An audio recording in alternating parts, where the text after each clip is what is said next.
Berapa hari kemarin di 5 hari yang lalu sepedaan 500 kilo. Wah, itu seharian 500 kilo itu luar biasa. 500 kilo. Jadi bener gak nih? Halo. Ini sampai podcast ini. Hampir podcast gak apa-apa. Kebetulan ini ada atlet tadi makanya untuk berbagi pengetahuan tentang bagaimana tadi kan bagaimana supaya tidak terjadi cedera. Itu loh. Tidak langsung lari daukan itu. Itu pentingnya sport science. Ya, harus paham sport science itu. Ada yang tanya kan? Udah cukup jelas. Cukup jelas. Kuliah udah 6 SKS ini.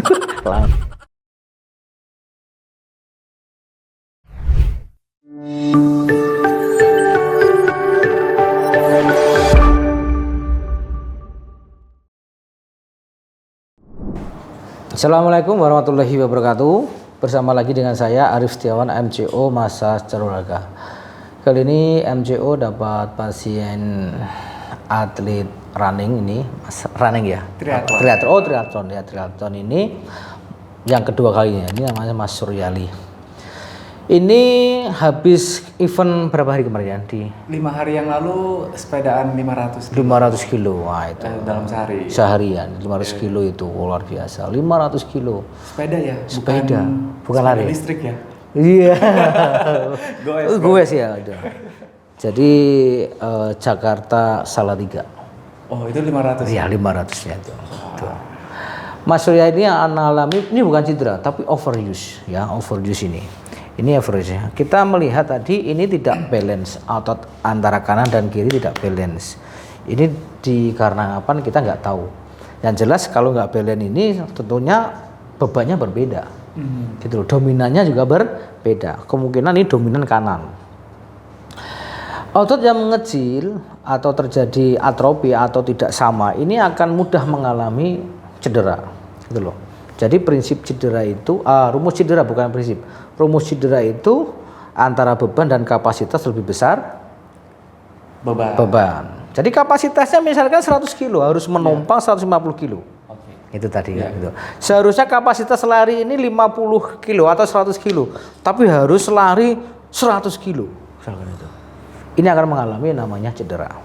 Ini belum sempat cedera. Ini kebetulan Mas Suryali ini sudah sedikit teredukasi, makanya ke sini untuk maintenance ya, maintenance ya. Jadi tune up dulu. Karena ini ciri-ciri ya. Ciri-ciri ini cedera itu ini. Aduh. Ini sakit. Ya mau nggak mau harus mau di sini ya. Ini. Ya. Ini sakit ini. Ya. Terasa kan? Ya. Mengapa ini? Ini nggak bisa diilmiahkan. Ini nggak bisa ilmiahkan, ini bukan ilmiah, ini cuma apa ya, media aja, gimmick aja kalau saya katakan. Tapi jelas ini Mas Surya ini mengalami yang namanya spasm, kekakuan otot. Dan kekakuan otot ini yang melakukan serabut-serabut saraf, sehingga kena benda yang tajam ini sakit. Mengapa yang kanan tidak? Kan itu tadi ya. Ini tadi karena ini ototnya beda, kan itu loh. Nah ini tugasnya dia untuk menyamakan, latihannya harus balance. Ini contoh ini, cuma gini aja sakit bukan ini. Iya. Ini yang lancip ya, ini lancipnya sakit. Apalagi ini yang tumpul, lebih sakit kan? Betul nggak ini? Iya. Nah, ini sekarang ini aman. Ini nggak apa-apa, ini. Jadi bener nggak nih? Halo.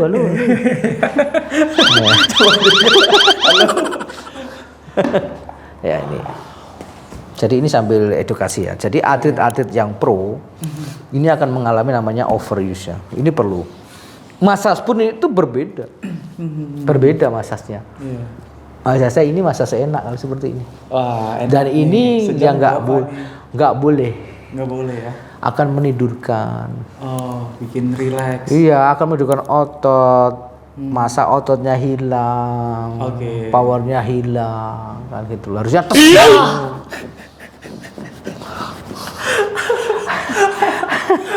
halo.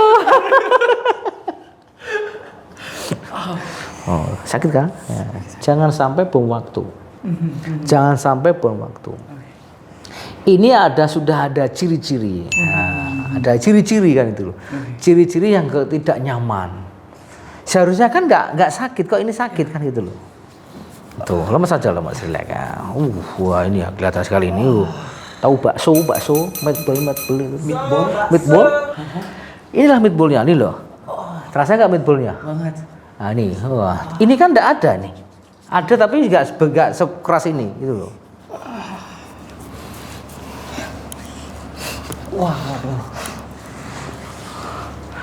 Wah, ini untuk gaji teman-teman yang pro ya, siapa pemain pro, atlet pro ya, hati-hati, jangan dipaksa. Oke. Cedera itu akan jadi bom waktu, karir akan hilang cepet itu. Itu Sekarang kalau meatballnya nggak hilangin ya akan tambah itu. Nah tambah itu akan mengakibatkan yang namanya cedera tadi. Sama saja. Nah.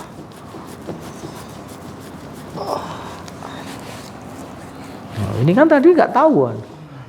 Saya itu nggak apa-apa. Setelah saya cek, lah ini ada masalah. Nah itu.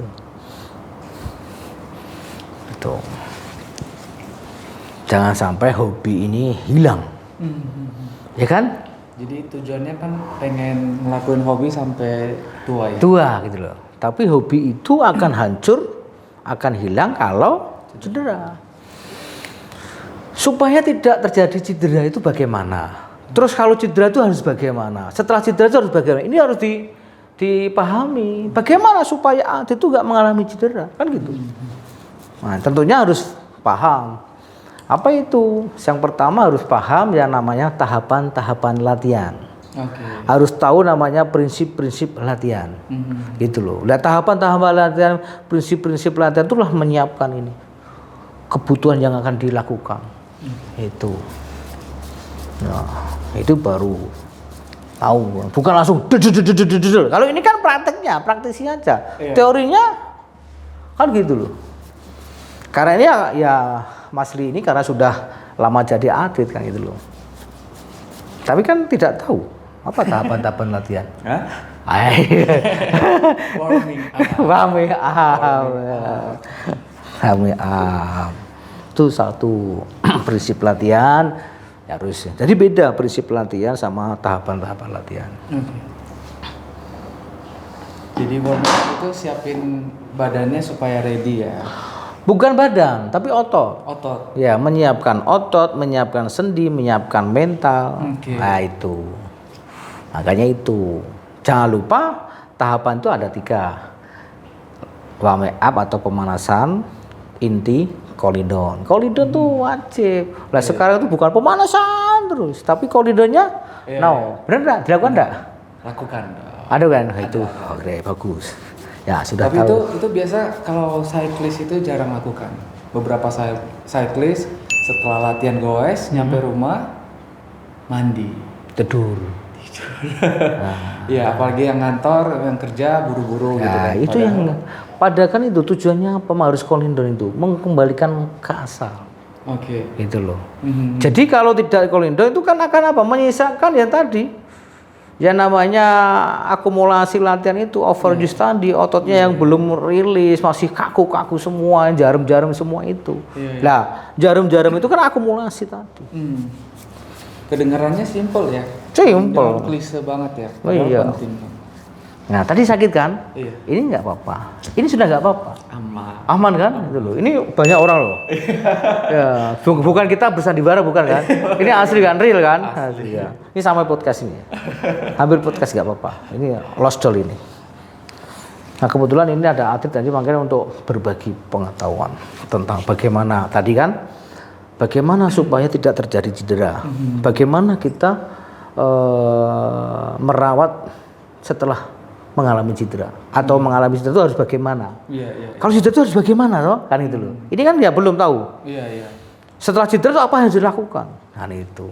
Tadi sudah supaya tidak terjadi cedera tadi tahapan latihan, prinsip latihan. Yang berikutnya adalah faktor penyebab cedera. Nah, faktor-faktor itu harus dipahami. Oke. Apa itu? Yang pertama, kelelahan. Overuse. Yes. Benar enggak? Iya, ini banyak yang nggak disadari ini, overuse ini. Itu beberapa atlet punya mental yang bagus, tapi kadang ya underdeal-nya itu mendukung nggak? Kan itu iya. Udah kelelahan tapi digas terus Iya. karena mereka merasa sanggup Ya. harus bisa fight gitu ya. Manusia itu seperti mobil, supaya bisa dipahami. Mobil itu kan ada mesin, ada penggerak, gitu loh. Nah, yang ditemukan tadi semangat tadi, mesinnya bagus itu, tapi nggak mengetahui onderdil-onderdilnya penggeraknya itu sudah mulai oglah, apa namanya itu bonjelnya sudah mulai kena. Ini kan nggak dipikir, ajar terus. Kalau mesin kan nggak mikir itu kan, kan gitu loh. Ankle gini-gini udah mulai bunyi. Ya, nggak bunyi nggak sakit aman. Aman. Kalau sakit ya nggak aman itu. Jadi overuse. Yang kedua tadi adalah gizi. Oke. Gizi ya, itu wajib gizi. Jangan karbonnya, proteinnya ya tinggi kan itu. Yang ketiga adalah komponen fisik. Tiga ini ya harus dipahami. Komponen fisik itu apa? Kalau pelari itu apa? Predominannya itu apa? Ya, daya tahan, kecepatan, kan gitu kan? Kekuatan. Nah, daya tahan pun ini kalau diungkap lagi banyak. Ada tahapan umum, ada tahapan khusus. Kalau pelari ada tahapan umum itu ada meliputi jantung, paru, dan peredaran darah. Dan ada daya tahan otot. Nah itu. Nah sekarang bagaimana melatih itu? Nah itu kan banyak kan itu. Kan itu loh. Tidak langsung lari kan itu. Itu pentingnya sport science. Ya harus pahami sport science itu. Yang ada itu di perguruan tinggi. Wah. Tapi kita nggak mungkin kuliah lagi nih. Ya nggak mungkin kuliah kan sebenarnya kan belajar kan bisa. Seperti ini kan sambil belajar. Cari info. Kok nggak sakit ya? Sombong ya. Sombong. Tadi teriak-teriak ini meatballnya sudah hilang ini. Meatballnya sudah hilang ya. Ya. Nah, ini. Oke. Jadi faktor. Sekarang kalau cedera. Ya, kalau cedera harus bagaimana kan gitu loh. Jangan panik, tenang. Yang bagus medis. Jangan pijit langsung pari bukan. Di sini langsung kena langsung ke sini saya suruh pulang. Wow. Karena ini bukan ranah kita. Jadi cedera baru itu tidak boleh langsung dipijat. Mengapa? Itu ada luka. Kalau dipijit akan tambah luka. Peradangan. Itu ada luka boleh, ada saatnya. Kapan setelah masa akut lewat itu harus 10. Hari ke-10 baru boleh. Dan itu pun harus orang yang paham. Apa ini? Ternyata hari 10 ototnya sobek pijat hancur. Hancur lagi. Makanya seorang mesur itu harus memahami patologi, anatomi, fisiologi, kinesiologi. Nah, patologi itu apa? Itu perjalanan yang menyebabkan cedera itu. Analisisnya. Nah, analisis itu kita bisa itu tadi ilmu anatomi fisiologi tadi yang berperan. Ini sobek nggak boleh.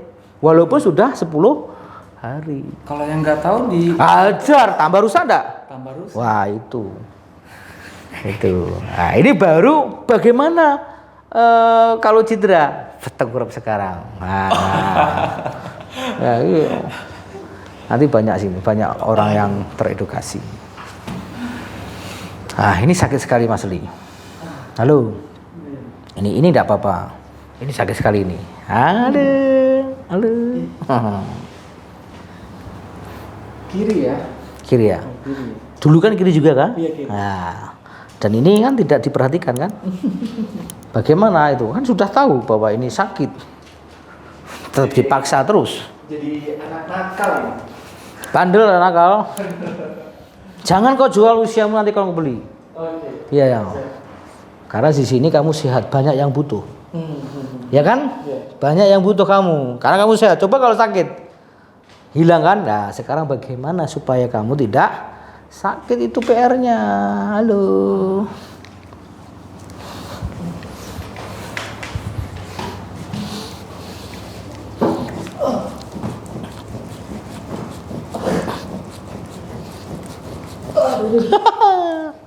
Sakit kah? Dan ini kamu nanti akan, kalau cedera parah, kamu akan datang setiap saat seperti ini. Apa yang kau pikirkan? Ingatlah sakitmu sebelum sehatmu ya. Datang setiap saat ngobrol aja boleh. Oh, saya nggak kerja nanti kan ngobrol. Ini saya mau ngobrol waktu loh. Ini 1 jam loh ini.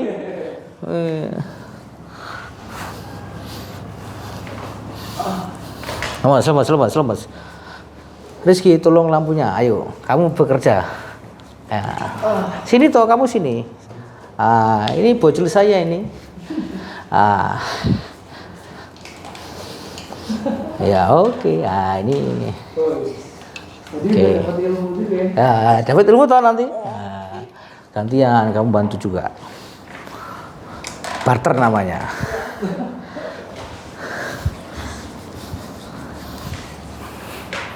Jadi tidak asal pijit loh ya. Bukan asal pijit. Jadi mijet atlet, mijet orang yang tidak atlet itu beda. Itu. Tadi sakit kan? Ini sakit enggak? Enggak. Sudah selesai. Halo? Halo? Halo, halo. Sekali. Tapi sakitnya langsung nampol gitu. Gimana? Langsung gimana? Langsung nampol. Nampol itu apa itu? Boom gitu, langsung nendang banget. Deng, langsung habis itu lah nendang, hasilnya deng juga. Iya. Ini? Iya nendang. Halo. Ini barang mobil ketok magic ya. Ketok magic ya.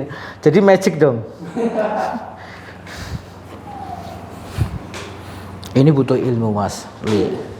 Bukan ilmu ya, ilmu ini. Ini yang tidak ada di luar sana. Kan gitu loh. Kalau di luar sana itu kan hasilnya aja kan? Tapi hasil itu juga dipertanyakan kan gitu loh. Bisa memperburuk atau meringankan kan gitu loh. Ini sakit sekali nih. Waduh. Halo.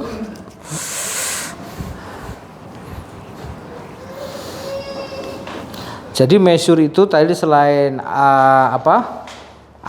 menguasai ilmu anatomi, fisiologi, kinesiologi, patologi, dan harus memahami kontraindikasi massage. Harus tahu kontranya itu apa, yang boleh bagaimana, yang tidak boleh bagaimana. Ini harus paham. Tidak semua cedera itu dipijat. Harus tahu cedera itu apa. Cedera itu yang jelas ada kerusakan. Ya namanya cedera itu ada kerusakan. Kerusakan di mana? Di muskuloskeletal. Ada di otot, ada di tulang, ada di ligamen, ada di tendon. Gitu loh. Yang nggak boleh itu apa? Contohnya ada di tulang. Di tulang. Itu nggak boleh dimasas, kan gitu loh. Yang kedua tidak boleh ada di ligamen. Yang ketiga tidak boleh ada di tendon. Dan otot pun juga tidak boleh bila mengalami robek. Makanya patologi itu sangat penting. Nah untuk bisa itu butuh kuliah. Itu. Nah sekarang itu kan ciri-cirinya otot yang nggak robek dan robek itu bagaimana? Nah itu yang harus butuh jam terbang. Ini sudah nggak apa-apa Mas Li? Sudah tidak apa-apa. Nah ini kan tadi ini yang nggak apa-apa. Ini tadi gini kan aja sakit tadi kan? Betul kan?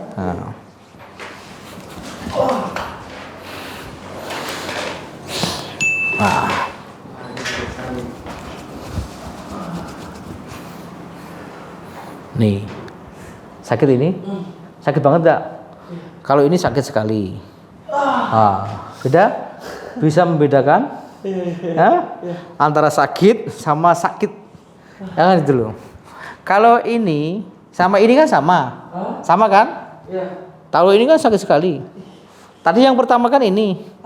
Betul? Nah.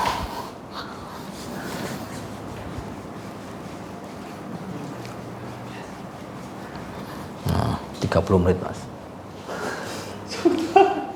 Udah 30 menit aja. 20 menit. Kurang.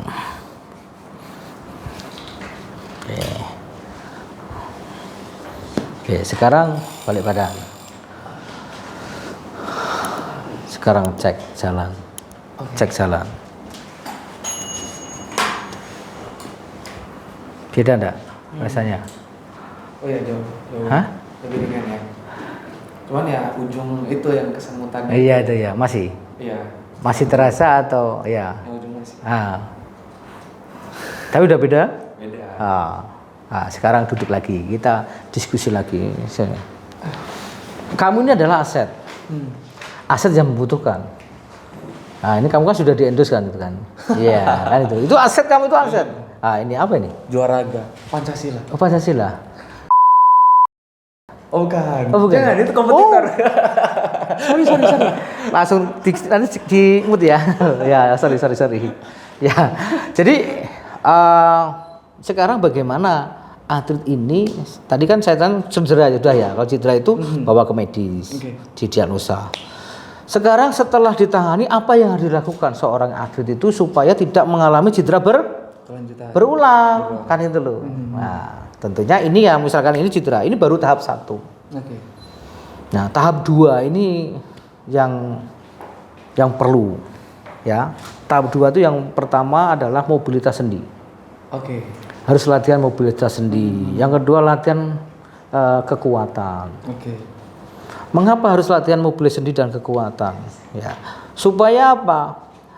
Rumahnya ini lepas atau luas gerak sendinya itu tidak ada yang mengganggu. Sesuai dengan geraknya. Kekuatan itu apa? Meningkatkan massa otot. Meningkatkan fungsi otot. Kan gitu loh. Supaya apa? Karena orang yang mengalami cedera itu akan menurun kapasitas ototnya menurun, fungsi ototnya menurun, kan itu kan? Itu. Jadi dengan latihan kekuatan itu meningkatkan massa otot, fungsi otot. Gitu. Mobility itu sama dengan fleksibilitas juga ya? Oh iya pasti, iya. Fleksibilitas tadi kan mobilitas sendi itu kan berkaitan dengan flexibility. Flexibility itu artinya adalah merenggang sendi secara maksimal. Kan gitu. Itu namanya kelentukan atau fleksibilitas kan itu loh. Itu wajib. Seorang atlet harus memiliki itu. Kalau tidak itu robot nanti mudah jatuh itu. Ibarat kalau karet. Kalau udah nggak fleksibel ditarik putus. Ya, itu seperti itu. Akan mudah mulai cedera. Jadi itu ya. Jadi setelah dirilis latihan kekuatan. Jadi mobilisasi kekuatan supaya apa? Supaya otot ini siap untuk menerima beban. Karena teori cedera itu kapasitas sama beban lebih besar. Beban. Bukan beban hidup aja ya. Kalau saya itu kelebihan. Kalau ini kurang beban ini. Pas. Gitu ya. Apalagi tadi setelah dia mengalami cedera, terus setelah cedera harus bagaimana? Nah, sekarang supaya tidak terjadi cedera tadi kembali ke awal. Jadi tahapan latihan, prinsip latihan itu harus dipahami. Faktornya apa tadi? Pemanasan. Faktor cedera tadi apa? Faktor cedera Overuse, kelelahan. Terus lupa deh. Ini mau kuliah lagi. Baru ada 1 jam udah lupa. Yaitu gizi. Gizi. Yang ketiga adalah komponen fisik. Komponen fisik itu ya tadi ada daya tahan, kelentukan, keseimbangan dan sebagainya. Ada 10 komponen itu. Tapi yang predominan atlet running itu adalah di daya tahan, kecepatan, kan itu. Terus kekuatan juga ada, kan itu loh.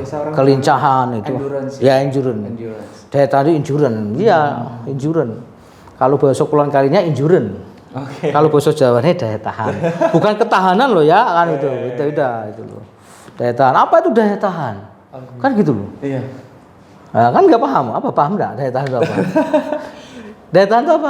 Tahu tapi kan susah menyampaikan. Betul. Ya, padahal daya tahan itu ada 2, daya tahan otot sama daya tahan umum tadi. Daya tahan umum itu meliputi jantung, paru dan peredaran darah. Itu daya tahan umum. Ada 2 adalah daya tahan otot. Bagaimana melatih daya tahan otot? Bagaimana melatih daya tahan umum? Nah, itu PR. Ada yang tanya kan? Udah cukup jelas. Kuliah udah 6 SKS ini. Langsung ini saya. Langsung 23 menit. Wah. Ya. Jadi itu mudah-mudahan ini sekilas sedikit kita ya sama-sama sedikit podcast ya kali ya. Podcast. Mudah-mudahan ya nanti bisa bermanfaat bagi teman-teman yang atlet. Mantap.